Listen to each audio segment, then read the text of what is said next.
Hello, എല്ലാവർക്കും 444 റിവ്യൂസിലേക്ക് സ്വാഗതം. നിങ്ങളെല്ലാം കണ്ടിട്ടുണ്ടാവും 2015 ഇറങ്ങിയ and then there were none എന്ന് പറഞ്ഞിട്ടുള്ള ഒരു മിനി സീരീസ്. അത് അടിപൊളി സീരീസ് ആയിരുന്നു. നല്ല ട്വിസ്റ്റൊക്കെ ഉള്ള നല്ല സസ്പെൻസ്ഫുൾ ക്ലൈമാക്സ് ഒക്കെ ആയിരുന്നു. അപ്പോൾ അതേപോലെ അതേ പാറ്റേൺ ഒക്കെ പിടിച്ചിട്ടുള്ള വേറൊരു മിനി സീരീസാണ് ഞാനിന്ന് പറയുന്നത്. അപ്പോൾ ഈ ഷോയിൻ്റെ പേരാണ് murder at the end of the world. അപ്പോൾ ഈ ഷോവും ശരിക്കും പറഞ്ഞു കഴിഞ്ഞാൽ മറ്റുള്ള ഞാനിപ്പോൾ നേരത്തെ പറഞ്ഞ ആൻഡ് ദെൻ ദേർ വർ നണ്ണിൻ്റെ ഒക്കെ അതേ സ്റ്റോറി തന്നെയാണ്. ഒരു കൂട്ടം ആൾക്കാരെ ഒരു സ്ഥലത്ത് വിളിക്കുന്നു, എന്നിട്ട് ഓരോരുത്തരെ കൊല്ലപ്പെടുന്നു.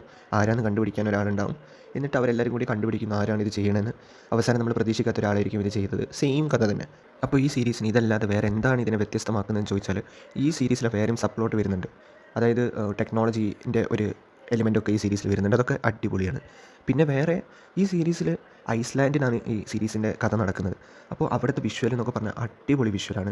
വിഷ്വൽ പോലെ തന്നെയാണ് ഇതിലെ ബാക്ക്ഗ്രൗണ്ട് മ്യൂസിക്കും. നല്ല ബാക്ക്ഗ്രൗണ്ട് സ്കോറാണ് ചെയ്ത് വെച്ചിരിക്കുന്നത്. ഇതിലൊരു ഹമ്മിങ് ഉണ്ട്, നല്ല രസമുണ്ട്. അത് നമുക്ക് ഇൻറ്റൻസ് ആയിട്ടുള്ള സിറ്റുവേഷനൊക്കെ വരുമ്പോൾ ഈ ഹമ്മിങ് നന്നായിട്ട് ആപ്റ്റ് ആവുന്നുണ്ട്, സിറ്റുവേഷനെ നന്നായിട്ട് എലിവേറ്റ് ചെയ്യാൻ സഹായിക്കുന്നുണ്ട്. ഈ ഷോയിൻ്റെ ക്രിയേറ്റേഴ്സ് എന്ന് പറയുന്നത് ബ്രിറ്റ് മാർലിംഗും സാൻ ബാറ്റ്മാൻ ഗ്ലിജുമാണ്. അതിൽ നമ്മളെ മുമ്പത്തെ OA സീരീസൊക്കെ നിങ്ങൾ കണ്ടിട്ടുണ്ടെങ്കിൽ നിങ്ങൾക്ക് അവർ റേഞ്ചിൽ നിന്ന് ഊഹിക്കാൻ പറ്റും. നല്ല അടിപൊളി ക്രിയേറ്റേഴ്സാണ്. അവരാണ് ഈ സീരീസ് ഒരുക്കിയിരിക്കുന്നത്. അപ്പോൾ ആ ക്രിയേറ്റേഴ്സിൻ്റെ ഒരു ക്വാളിറ്റി ഒക്കെ ഈ സീരീസിൽ നമുക്ക് കാണാൻ പറ്റും. പക്ഷേ ഈ സീരീസിൻ്റെ ഒരു പ്രശ്നം എന്താണെന്ന് വെച്ചാൽ, നമ്മൾ ഈ കഥ തുടങ്ങുന്നത് നമ്മുടെ മെയിൻ ക്യാരക്ടറായിട്ടുള്ള ഡാർബീൻ്റെ അടുത്തു നിന്നാണ്. അപ്പോൾ പുള്ളിക്കാരി ഒരു ഷെർലക് ഹോംസ് ഒക്കെ പോലെ നല്ലോണം ഇൻവെസ്റ്റിഗേറ്റീവ് മൈൻഡൊക്കെ ഉള്ള ഒരു ആളാണ്. ഷെർലക് ഹോംസിന് അത്രയൊന്നും വരുമെങ്കിലും ഒരു മൈന്യൂട്ട് ഡീറ്റെയിൽ ഒക്കെ വെച്ചിട്ട് ഒരു കേസൊക്കെ തെളിയിക്കാൻ പുള്ളിക്കാരിക്ക് കൊണ്ട് പറ്റും. അപ്പോൾ അങ്ങനത്തെ ഒരു ക്യാരക്ടറിന് ഒരു ഓഫർ വരികയാണ്, ഒരു ഇൻവിറ്റേഷൻ വരികയാണ്.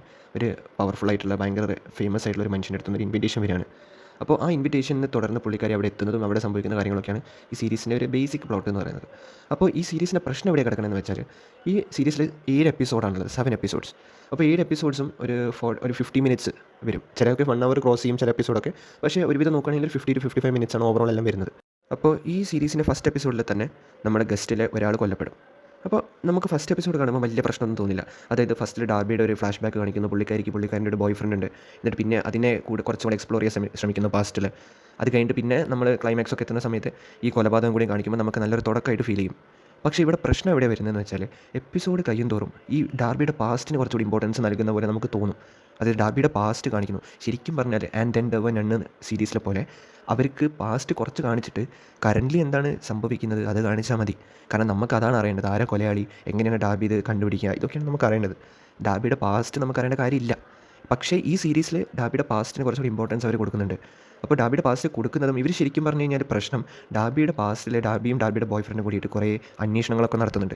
കുറേ കേസ് അന്വേഷണമൊക്കെ. പക്ഷേ അത് വളരെ ലീസ്റ്റ് ത്രിൽഡായിട്ടുള്ള രീതിയിലാണ് ഇവരത് പ്രസൻറ്റ് ചെയ്തിരിക്കുന്നത്. നമുക്ക് വലിയ കാര്യമൊന്നും തോന്നില്ല. അതായത് ഈ കേസിനല്ല ഇവർ ഇമ്പോർട്ടൻസ് കൊടുക്കുന്നത്. ഈ കേസ് കാരണം ഡാർബിയും ഡാർബിയുടെ ബോയ് ഫ്രണ്ടിനും ഉണ്ടാകുന്ന മാനസികമായിട്ടുള്ള സംഭവങ്ങളും പ്രശ്നങ്ങളും അങ്ങനത്തെയൊക്കെയാണ് ഇവർ ഫോക്കസ് ചെയ്തത്. അത് ഇങ്ങനത്തെ ഒരു സീരീസിൽ അത് എങ്ങനെ ആപ്റ്റാവുമെന്ന് എനിക്ക് മനസ്സിലായിട്ടില്ല. അതായത് ഇവരൊരു ഇമോഷണൽ സ്റ്റാറ്റസാണ് നമ്മളെ കാണിച്ചു തരുന്നത് ഈ പാസ്റ്റിന്ന്. പക്ഷേ നമുക്കത് കാണുമ്പോൾ വലിയ ഇറിറ്റേറ്റ് ഒന്നും ആവില്ല. നമ്മളിങ്ങനെ കണ്ടുകൊണ്ടിരിക്കും. ഇവർക്ക് ശരിക്കും ഡാർബിയും ഡാർബിയുടെ ബോയ് ഫ്രണ്ടിനെയും പാസ്റ്റ് ഇവർക്ക് കുറച്ചുകൂടി നല്ല എഫക്റ്റീവ് രീതിയിൽ കമ്മ്യൂണിക്കേറ്റ് ചെയ്യാൻ പറ്റുമായിരുന്നു നമ്മുടെ അടുത്ത്, കുറച്ചുകൂടി ത്രില്ലിംഗ് ഒക്കെ ആക്കിയിട്ട്. അല്ലെങ്കിൽ കുറച്ചുകൂടി ഇവരെ ഇമോഷണൽ സ്റ്റാറ്റസ് കാണിക്കേണ്ടതെന്നല്ല, പക്ഷേ ഇത്രയും കാണിക്കേണ്ട കാര്യമില്ല ഈ സീരീസിന്. അത് പറയാൻ കാരണം എന്താണെന്ന് വെച്ചാൽ, ഞാൻ ആദ്യമൊക്കെ ഈ പാസ്റ്റ് കണ്ടപ്പോൾ ഞാൻ വിചാരിച്ചു ഓക്കെ നല്ല രസമുണ്ട്, പാസ്റ്റ് ഇമോഷണലി കണക്റ്റ് ആവും. ഇമോഷണലി നമുക്ക് കണക്റ്റ് ഒക്കെ ആവുന്നുണ്ട്. എല്ലാം ഒന്നും കണക്റ്റ് ആവുന്നില്ലെങ്കിലും കുഞ്ഞായിട്ടുള്ള എലമെൻറ്റ്സ് ഒക്കെ നമുക്ക് ഓക്കെ മനസ്സിലാവുന്നുണ്ട് ഇവരെ പറ്റിയിട്ടുള്ള കാര്യങ്ങളൊക്കെ. പക്ഷേ ഇത് ഏറ്റവും പ്രശ്നം എന്താണെന്ന് വെച്ചാൽ, ഇതിന് 7ാമത്തെ എപ്പിസോഡ് വരെ ഞാൻ കാത്തു. 7ാമത്തെ എപ്പിസോഡിലും ഇല്ല, ഒരുത്തേലും ഇല്ല. അതായത് ഈ പാസ്റ്റ് പ്രസൻറ്റിലേക്ക് ബ്ലെൻഡേ ആവുന്നില്ല. നമ്മൾ മണി ഹീസ്റ്റ് കണ്ട സമയത്ത് നമ്മൾ ബെർലിൻ്റെ മോനെയൊക്കെ കണ്ടിട്ടുണ്ട്, ആ പാസ്റ്റ്. അപ്പോൾ ബെർലിൻ്റെ ആ ഒരു പാസ്റ്റ് എപ്പോഴും കാണിക്കുമ്പോൾ നമ്മൾ വിചാരിക്കും എന്തിനാ ഈ പാസ്റ്റ് ഇങ്ങനെ കാണിക്കണേ. പക്ഷേ നമുക്കൊരു പ്രതീക്ഷ ഉണ്ടാവും എന്തെങ്കിലുമൊക്കെ ഈ പാസ്റ്റ് എന്ന് ഈ പ്രസൻറ്റിലേക്ക് വരും, അല്ലെങ്കിൽ എങ്ങനെയെങ്കിലും ആരെങ്കിലുമൊക്കെ മീറ്റ് ചെയ്യും, അങ്ങനെയൊക്കെ ഉണ്ടാവും. മണി ഹീസ്റ്റിൽ അത് സംഭവിക്കുന്നുണ്ട്. അതായത് ബെർലിൻ്റെ മോൻ ഈ കഥയിലേക്ക് വരുന്നുണ്ട്. അപ്പോൾ നമുക്ക് ഓക്കെ പാസ്റ്റ് കാണിച്ചതെന്ന് ഓക്കെ. പക്ഷേ ഈ സീരീസ് അങ്ങനെയല്ല. സീരീസിൽ ഇത്രയും നേരം പാസ്റ്റ് കാണിച്ചിട്ട് ആ പാസ്റ്റിൽ ഒരു ക്യാരക്ടറിൻ്റെ ഒരു ഇൻവോൾവ്മെൻറ്റോ അല്ലെങ്കിൽ ഒന്നും ഈ പ്രസൻറ്റ് സിറ്റുവേഷനായിട്ടില്ല. നമ്മൾ ചുമ്മാ കണ്ടിരുന്നതാണ്. അത് അറിഞ്ഞപ്പോൾ നമുക്ക് ഭയങ്കര സങ്കടമാവും. ഈ നമ്മൾ സലീമേട്ടനൊക്കെ പറയുന്ന പോലെ ഒരു ലിങ്ക് ഓഫ് ദി ലിങ്ക് മതിയായിരുന്നു, പ്രസൻറ്റിലേക്ക് എന്തെങ്കിലും ഒരു ലിങ്ക് മതിയായിരുന്നു. അതൊന്നുമില്ല. പാസ്റ്റ് ചുമ്മാ ഇവരൊരു ഇമോഷണൽ സ്റ്റാറ്റസ് കിട്ടാൻ വേണ്ടിയിട്ടാണ് കാണിച്ചു. ഈ ഇമോഷണൽ സ്റ്റാറ്റസ് ഇത്രയൊന്നും നമുക്ക് കിട്ടേണ്ട കാര്യമില്ല. ഒരാൾ മരിച്ചു, പിന്നെയും കുറേ ആൾക്കാർ മരിക്കുന്നു, ഡാർബി ഇത് കണ്ടുപിടിക്കുന്നു, കഴിഞ്ഞു, അത് മതി. ഈ ഇമോഷൻ നമുക്ക് കിട്ടിയിട്ട് എന്തിനാണെന്ന് എനിക്ക് മനസ്സിലായിട്ടില്ല. അപ്പോൾ അതെനിക്ക് നല്ലൊരു വലിയ നെഗറ്റീവായിട്ട് തോന്നി. ഇവർ കഥയിലെ ട്വിസ്റ്റിനൊക്കെ നല്ല മാറ്റം വരുത്താൻ ശ്രമിച്ചിട്ടുണ്ട്. അതെനിക്ക് നല്ലോണം ഇഷ്ടപ്പെട്ടു.